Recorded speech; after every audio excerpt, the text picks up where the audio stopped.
Hello, family. How are you doing? I am doing much better. For those who are wondering, I was sick this weekend, but am much improved now. And so I know there were a lot of priests helping this weekend fill the masses I was supposed to do. And I am more than thankful for their help, but really disappointed in that I got to miss preaching one of my gospels that I'm sure when you heard the reading of it, you're like, ugh, Father preaches that all the time. Like, we don't need another homily on that. He's constantly talking about it, but it's so essential to who we are and what we do as a church that I think it's important that I put my 2 cents in this video this week. And so if you don't remember, because you weren't paying attention, shame on you, the gospel last weekend was, what is the greatest commandment?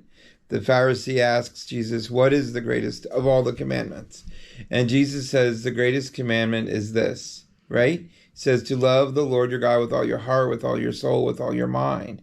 And the second commandment is to love your neighbor as yourself. So I always say, when commenting on this gospel, that Jesus gives a twofer, right? A 2-for-1. Like the Pharisee only asks, what's the greatest commandment of all the others? But Jesus gives them two, right? Because within those commandments, really, and I think he gives three, right? Because hidden within that second commandment is the commandment to love oneself, right? If you're going to love others as you love yourself, well, then you need to love yourself, right? So really it's love God, love yourself, love others. If you're not familiar with that, it's the theme of St. Patrick's School this year. The theme at the school is love always. Love God, love yourself, love others, right? And it's the theme of the God. It should be the theme of us. Like, let's get right down and dirty to it. Like, if we're not loving, right, then we're not being good church. So one of the interesting things to think about in the gospel especially is he's commanding people to love. Well, you can't make people love. You can't say, I command you to be kind to that person. Like, you can't do that, right? It's your choice, right? So love isn't a feeling, love is a choice. We can choose to love someone or we can choose to not love someone. If we choose to love someone, these feelings are the result, right? Compassion and concern, kindness, all those feelings, right? Well, kindness, no. Kindness, again, is a choice. But like the feelings of compassion and all those things, right? They come out of the choice to love someone. If we choose not to love someone, shame on you, then all those things kind of flow out. Hatred and anger and upset, those kind of negative emotions, right? So Peter Kreeft, who I love and quoted last week, says, like, it seems odd for Jesus to command us to love, right? It sounds kind of ominous and demanding of us. When we think of love as a feeling, Kreeft says, but when we think of love as a choice, right? As we choose to love someone or not to love someone, then you can command someone to love, right? You can encourage them at least to love, right? So as a church, how does love reflect, right, in our daily life?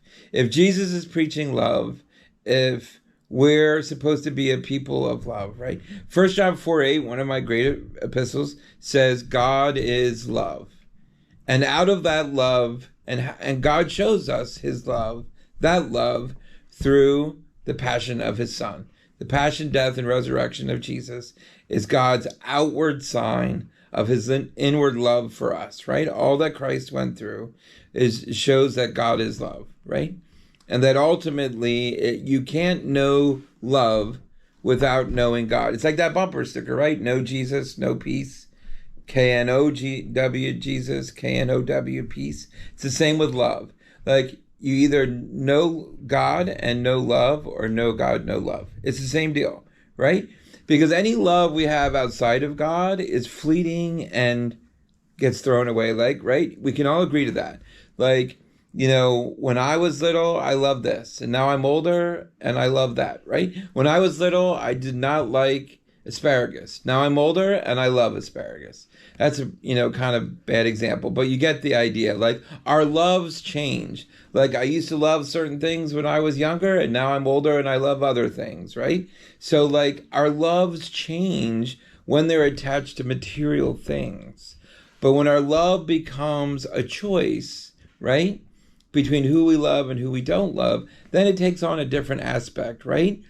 And God's trying to teach us through the Gospels, through this big book and all its writings, right? Some people say this is a love story, right, between God and us. And that's a great way to describe it. It's not a history book or a science book. It's a love story between God and his people. And those people change over the years, right? From the Israelites to the Jews to the Christians, to everyone, right? Ultimately, it really is a love story for everyone, right? And so here's our Christian faith, and this is like something that I don't want to talk too long, but I'm going to talk long because it's an important topic. So two aspects of love that I think are very important is how Christianity is perceived by the world. For some reason or another, they think we hate everyone, right? We hate everyone who isn't. I heard a young person say, well, Christians love everyone who thinks like they do. And if you don't think like they do, then they don't love you. And I'm like, that's not true. I hope it's not true. Because Jesus teaches us that we're to love everyone. This particular young person was talking about the hatred of Christianity towards homosexuality and homosexuals. And that makes me cringe every time I hear it. Because that's the complete opposite of what the church teaches about homosexuals in the church. And I'm going to read straight from the Catechism, not my words, people, the church's words, right? Paragraph 2358, in my opinion, one of the greatest paragraphs in the Catechism. It says, the number of men and women who have deep-seated homosexual tendencies is non-negligible, right? We can't ignore it, is what it's saying, right? This inclination, which is objectively disordered, constitutes for most of them a trial. It means because it's disordered from man and women and baby making, which we all agree with. 2 men can't make a baby, 2 women can't make a baby. So we have to kind of set that groundwork. But listen to these next words, which are beautiful. They must be accepted with respect, compassion, and sensitivity. Every sign of unjust discrimination in their regard should be avoided. These persons are called to fulfill God's will in their lives, and if they are Christians, to unite to the sacrifice of the Lord's cross the difficulties they may encounter. I don't want them to encounter any difficulties. I want them to only encounter love, and it doesn't seem like they are. And that makes me sad, because we're supposed to love everyone, right? I know there's that old saying, love the sinner, hate the sin. And sometimes those two things are hard to pull apart, but we have to show compassion and love to everyone. If our job is to spread the gospel, and the gospel is a gospel of love, then we need to be doing that to everyone, showing respect and kindness, mercy and grace, all those things that flow out of love. We need to be doing those as well. So, that's my one kind of emphasis on love that is so very important. The other one is, if we're to love everyone and respect everyone and show them the love of Christ, then we do that through not only how we act in our communities and our neighborhoods, but how we act in church, right?